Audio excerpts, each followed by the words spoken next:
The public debt is probably somewhere around 29 trillion. The total debt is closer to 36 trillion. And so there's, debate about where the intergovernmental debt ought to be considered in there. But then the part you bring up about what is being added to the debt, the annual budget deficit, I think a lot of people would celebrate if it got back down to $1 trillion a year, because it's been running on a average basis closer to $2 trillion a year for some time. And this is in a time where we are not engaged in an active war and where we have not been in any kind of economic recession.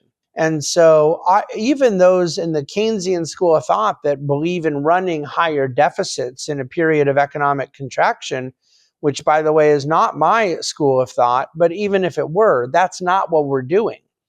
We're running sky-high deficits in a period of economic expansion.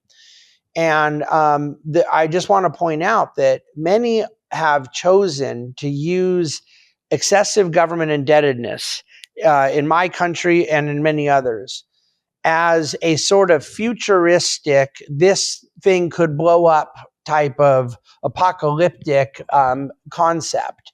And there's all sorts of bad things in the future that can happen.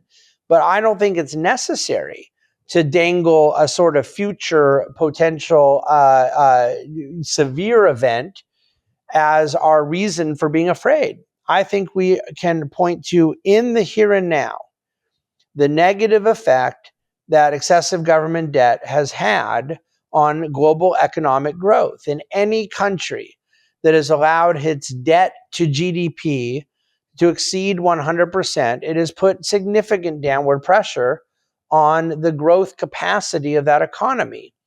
And the whole world watched it essentially take Japan as the second or third most important economic actor on the globe just 30, 40 years ago into a place of economic irrelevance in the global stage, ranking into the teens as an economic power, as debt to GDP grew to 250%. So the present tense concerns that you and I have about debt are real. That it, by definition, this is a tautology. It takes away resources that could be used more productively. And the way in which that plays out in the future, I don't like using doomsday predictions or fear-mongering, largely because most people who've done so have been very wrong.